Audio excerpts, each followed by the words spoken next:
আপনারা কোনো ধরনের কর্মসংস্থান না করে ক্ষমতায় আসার 2 মাসের মধ্যে এই লক্ষ লক্ষ হকারকে উচ্ছেদ করার যে উদ্যোগ নিয়েছেন সেইটা কোনোভাবেই আমরা মেনে নিব না।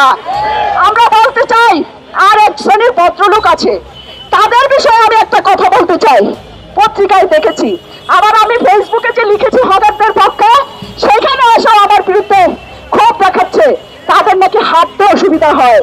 আমি খালি ভদ্রলোকদের বলতে চাই, যে দেশের মানুষ না খাওয়া থাকে, যে দেশের বাচ্চারা রাস্তায় ঘুমায়, যে দেশের মানুষ আজকে গার্মেন্টস সেক্টরে 12 ঘন্টা 0 ঘন্টা শ্রম দিয়েও তার ন্যায্য মজুরি পায় না, যে দেশের শ্রমিকরা বেকার থাকে, মানুষ বেকার আছে, সেই দেশের মানুষের এত কেন বাহাদুরি হবে? আমরা স্পষ্ট করে বলে দিতে চাই, তিলোত্তমা ঢাকা নয়, মানুষের পাঁচটুকরো ঢাকা চাই, মানুষের জীবন জীবিকার জন্য ঢাকা চাই। এমন কোন ঢাকা শহর আমরা চাই না যেখানে আমার লক্ষ লক্ষ শ্রমজীবী মানুষ না খেয়ে থাকবে, তার সন্তানরা না খেয়ে থাকবে, তার সন্তানদের লেখাপড়া বন্ধ হয়ে যাবে। এমন কোন ঢাকা শহর আমরা চাই না। আমরা প্রত্যেকটা মানুষকে নিয়ে বেঁচে থাকতে চাই। সংগ্রামী বন্ধুরা, সর্বশেষ আমরা মিছিলের দিকে যাব। সর্বশেষ একটা কথা বলতে চাই এই সরকারকে, এই যে গরিব মারার নীতি আপনারা নিছেন, সবগুলো সরকারই ক্ষমতায় আসার সাথে সাথে তাদের সব বাহাদুরি দেখায় শ্রমজীবী গরিব মানুষের বিরুদ্ধে। সংগ্রামী বন্ধুরা, সরকারকে স্পষ্টভাবে বলে দিতে চাই, হকার সহ গার্মেন্টস সেক্টর সহ এই দেশে শ্রমজীবী মানুষ এই দেশের অর্থনীতি বাঁচায় রাখছে, সুতরাং তাদের পেটে লাথি দিবেন না।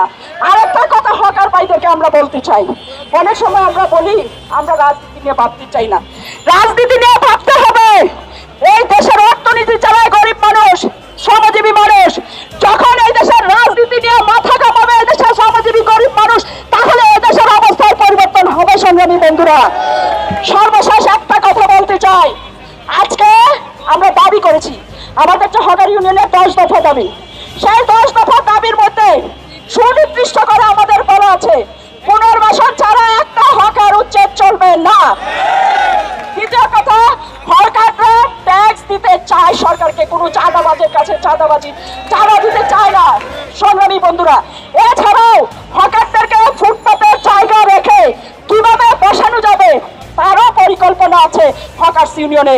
তাই সরকারকে বলবো, সালাম সাহেব আমি শুনেছি আমাদের হকার্স ইউনিয়নের সভাপতিকে ফোন করেছেন, ভালো কথা, আমাদের হকার নেতৃবৃন্দের সাথে বসে কোনো ধরনের চালাকি করবেন না, লাইসেন্সের নামে যারা তারা বক্স দিবেন না।